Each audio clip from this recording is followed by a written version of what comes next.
Hello दोस्तों, हाय, how are you? कैसे हैं आप लोग? दोस्तों, आप लोगों के लिए सभी तरह के मेडिटेशंस पूरी तरह से तैयार हैं। अगर आप चाहते हैं चक्रा मेडिटेशन या फिर डीएमडीएफ बैलेंसिंग, कर्मा रिलीज या और भी जो भी मेडिटेशंस आपको चाहिए, यूनियन मैनिफेस्ट करने के लिए, अदर आपके फाइनेंशियल्स मैनिफेस्ट करने के लिए अगर आपको चाहिए मेडिटेशंस, तो आप उसके लिए मुझसे संपर्क कर सकते हैं।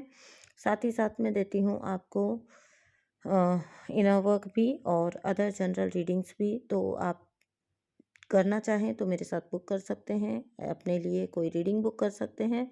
मैं करती हूँ आपकी ट्विन फ्लेम, सोलमेट एंड कार्मिक रीडिंग्स। सो किसी भी तरह की हेल्प एंड गाइडेंस के लिए आप अगर चाहें तो कांटेक्ट कर सकते हैं। नंबर एज यूजुअल आपको मिलेगा इस वीडियो के डिस्क्रिप्शन बॉक्स में। तो आज का जो वीडियो होने वाला है वो भी एक मैं कह सकती हूँ कि आप ही के क्वेश्चंस पे बेस्ड वीडियो है, जो कि तरह अलग अलग तरीके से मुझसे पूछा जाता है। तो मुझे लगा कि यहाँ पे मैं इस क्वेश्चन को थोड़ा सा आपको डिस्क्राइब करके बता दूँ, ताकि आप लोगों को ये वाला कन्फ्यूज़न कम से कम ख़त्म हो जाए। और सेकंड थिंग ये है कि अ, इसी के अंदर एक चीज़ और मैं डिस्कस करूँगी, जो कि बीइंग अ स्पिरिचुअल पर्सन आप में डेवलप हो जाती है एक थिंकिंग, उसके बारे में भी मैं थोड़ा इसमें बात करूँगी। तो ये आप ये समझ के चलिए कि एक तरह से आपका अ, मतलब आप ही का क्वेश्चन है जो आप अक्सर पूछा करते हैं सेशंस के दौरान मुझसे। देखिए, पिछले जो इतने मेजर मेजर शिफ्ट्स आए हैं, इतने मेजर जो चेंजेस आए हैं एनर्जीज के अंदर, तो एक क्वेश्चन जो है वो बराबर आता है कि अब मेडिटेशन जो है वो पहले की तरह, कुछ लोग क्या बताते हैं कि उनके रेगुलर नहीं रह पा रहे हैं, या उनका ब्रह्म मुहूर्त वाला मिस हो रहा है। ठीक है, उनका ब्रह्म मुहूर्त में उठना नहीं हो पा रहा है, या फिर उनको नींद आती है ज़्यादा, या फिर उनको बॉडी में पेन रहता है, बॉडी एक रहता है, या किसी तरह का थकान थकान जैसा बना रहता है। तो ये सब चीज़ों पे बेस्ड एक ही आंसर है। If your body is asking for rest, give it proper rest. Is अगर आपकी बॉडी, आपको फील हो रहा है कि सोने के बाद आपको जैसे थकान है, आप ब्रह्म मुहूर्त में अगर नहीं उठ पा रहे हैं, तो आपको अगर जिस वक्त पर नेचुरली अगर आपकी ब्रह्म मुहूर्त में नींद खुलती है और आप अच्छे से उठते हैं फ्रेश मूड में और कर पाते हैं, तो आप करिए। मैं सबसे पहले तो आपको यही बोलूँगी कि हाँ, आपको करना ही चाहिए।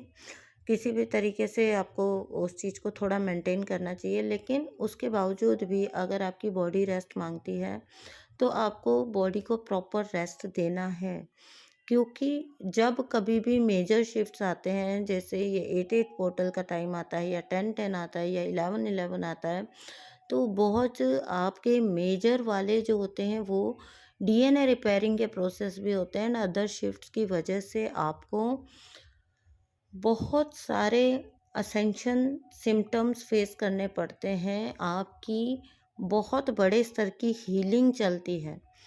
ये इसलिए ये जो होता है कि आपकी बॉडी थकान रहना और आपकी नींद पूरी ना हो पाना, या आप ब्रह्म मुहूर्त में उठने में असफल होते हैं, तो ये एक साइन है मेजर कि आपकी जब बॉडी हील हो रही है, तो माँ प्रकृति आपको वो रेस्ट देती हैं, प्रोवाइड करते हैं। तो पहली बात तो ये है। एंड सेकंड थिंग ये है कि आप लोग इस चीज़ को लेकर बिल्कुल भी गिल्ट में आना बंद करें कि आप बहुत ही, मुझे एक बहुत अजीब वाला फील आता है जब बीइंग अ स्पिरिचुअल पर्सन अगर आपका ब्रह्म मुहूर्त मिस होता है, तो आप फिर बड़े दुखी से हो जाते हैं, डल हो जाते हैं, और आप सोचते हैं कि आप कहीं ना कहीं जर्नी में पीछे छूट रहे हैं। जी नहीं, ऐसा कुछ भी नहीं होता है। अपने खुद के पर्सनल एक्सपीरियंसेस के थ्रू भी मैं आपको बता रही हूँ कि ऐसा कुछ भी नहीं होता है। ओके। हाँ, ये बात से कोई इनकार नहीं है कि ब्रह्म मुहूर्त का बेस्ट होता है, लेकिन अगर आपका वो स्किप हो जाता है, आपका नहीं, आप उठ पा रहे हैं बिल्कुल ही, आप आपका बॉडी ही साथ नहीं दे रही है, तो आप क्या करेंगे? फिर आप आउट ऑफ द लिमिट जाके भी कुछ करेंगे तो आप अपने आप को परेशान करेंगे ना। तो इससे अच्छा व्हाई नॉट टू रेस्ट, क्यों नहीं रेस्ट किया जाए उस टाइम पर प्रॉपर। तो ये सम टाइम्स आपको जो है नेचर भी रेस्ट दे रही होती है, तो इस चीज़ को आपको समझना होता है। एंड सेकंड थिंग ये है कि बीइंग अ स्पिरिचुअल पर्सन, दूसरे लोगों की तो मैं बात नहीं करूँगी, 10-10 12-12 बजे तक भी वो सोएं तो उन्हें कोई फ़र्क नहीं पड़ता है सुबह के। ठीक है, मैंने खुद ऐसे लोग देखे हैं, लेकिन अगर आप स्पिरिचुअल इंसान होते हैं तो फिर आप ना एक तरह से जैसे गिल्ट मोड में जाना स्टार्ट कर देते हैं कि क्या मैं स्पिरिचुअली उतनी अलाइन नहीं हूँ कि मैं ब्रह्म मुहूर्त में नहीं उठ पा रही हूँ, या वो चीज़ें नहीं कर पा रही हूँ, या मैं स्पिरिचुअल प्रैक्टिसेस नहीं कर पा रही हूँ, तो कहीं मेरा डिवाइन से कनेक्शन कमज़ोर तो नहीं पड़ जाएगा। तो नो डाउट ब्रह्म मुहूर्त में किया हुआ आपका कुछ भी स्पिरिचुअल टास्क जो होता है वो बेस्ट टाइम होता है करने का। लेकिन अगर आप नहीं भी कभी कर पाए तो उससे बड़ी गलती आप तब कर देते हैं जब आप एक कांस्टेंट गिल्ट में रहना स्टार्ट कर देते हैं। लोग मतलब मैंने देखा है, लोग खाने के लिए पछता रहे होते हैं, लोग सोने के लिए पछता रहे होते हैं, लोग खुद ही को फेस नहीं कर पा रहे होते हैं कि मतलब आते हैं आप लोग तो एक गिल्ट सा लेके आते हैं कि मुझे तो नींद ही इतनी आ रही है और मैं मतलब मेरा क्या होगा, या तो आ, अगर आपकी बॉडी रेस्ट मांगती है तो आप रेस्ट करिए। अगर आपका मॉर्निंग का ब्रह्म मुहूर्त स्किप हो जाता है तो जो दोपहर के 3:30 बजे होते हैं वो भी आपका, जो इवनिंग के 3:30 बजते हैं दोपहर बाद में, तो वो भी आपका काफ़ी हद तक उतना ही असर रखता है। क्योंकि मेरी जो जर्नी के इनिशियल डेज थे, टाइम थे, इनिशियल जो टाइम्स थे मेरे, तो मुझे अभी भी याद है अच्छी तरह से कि अ, मेरी नींद सुबह वही 3 साढ़े 3 खुला करती थी। मेरी खैर लाइफ टाइम ही ऐसे ही खुली है, सारी ज़िंदगी। हाँ, तो मैं क्या कह रही थी? हाँ, तो वो सुबह की तो जो खुलती थी तो खुलती ही थी। और मुझे ये पता है, बहुत अच्छी तरह मुझे याद है कि 3:30 बजे दिन के भी मैं एक ऐसे ट्रांस वाले स्टेट में चली जाती थी कि मतलब मुझे ऐसा हो जाता था कि कुछ भी करके मुझे मेडिटेशन में बैठना ही होता था उस टाइम पर। ऑटोमेटिकली मेरे अंदर से पता नहीं क्या वो स्विच ऑन हो जाता था कि थोड़ी देर तो मुझे बैठ के कनेक्ट करना ही पड़ता था। दोपहर के बाद जो 3:30 बजते हैं, 3 सवा 3 3:30 से वो दौर चालू हो जाता था। तो मैंने अपनी जर्नी के दौरान ये पाया कि दिन का ये टाइम भी सेम ही असर रखता है। एंड बहुत अच्छे अनुभव मुझे इस टाइम पर भी हुए हैं। एंड थैंकफुली मेरे घर का माहौल भी ऐसा था कि मेरे घर में तो दिन के बाद भी कोई डिस्टरबेंस नहीं रहता था। एंड मतलब मैं उस चीज़ को कर लेती थी। तो अपने आप ऑटोमेटिकली ही ऐसा कुछ हो जाता था कि जैसे सवा 3 से 3:30 के बीच में एक ऐसा स्टेट आ जाता था मेरा कि मुझे मेडिटेट थोड़ी देर करना ही होता था उस टाइम पर, और मैं करती भी थी। और मैं एक्सेप्ट करती हूँ कि उस टाइम पर मुझे काफ़ी मिराकुलस चीज़ें जानने को मिली, देखने को मिली, और मुझे मुझे बहुत कनेक्ट हो पाती थी मैं उस टाइम पर भी। तो आप ये भी कर सकते हो दिन के टाइम। अदरवाइज़ जो संध्या का समय होता है वो तो होता ही है।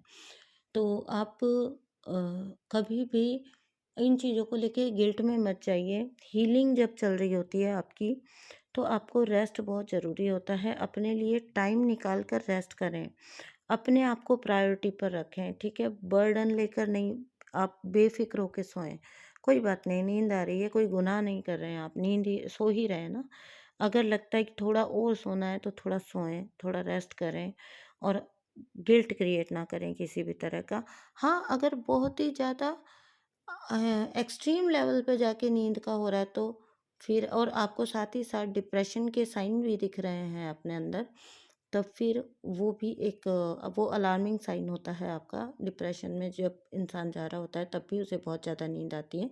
तो ये थोड़ा-सा एक आपको डिफरेंशिएट करना पड़ेगा इस चीज़ के अंदर कि अगर ऐसा है तो आपको अदर रास्ते देखने होंगे।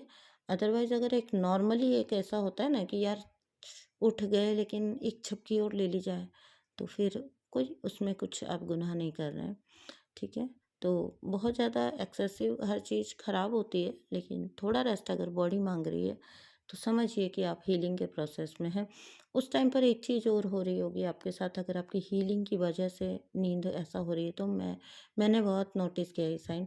गला बहुत ज़्यादा सूखता है, क्योंकि हीलिंग के टाइम आपका वाटर इनटेक बहुत ज़्यादा होना चाहिए, अच्छा खासा होना चाहिए, ताकि आपको बहुत उससे फ़र्क पड़ता है, मतलब हीलिंग बहुत फ़ास्ट हो जाती है आपकी और अच्छे से होती है। तो अगर आपको याद नहीं भी रहता है कि आपको ज़्यादा पानी पीना है, तो आपको वो ऐसा कुदरती शरीर में हो जाता है कि आपको बार-बार करके गला सूखता है या प्यास लगती है। तो ये कुछ बातें थी जो मुझे आज डिस्कस करनी थी आप लोग के साथ। और थैंक यू सो मच दोस्तों for all your love and support. और thank you so much. Bye bye.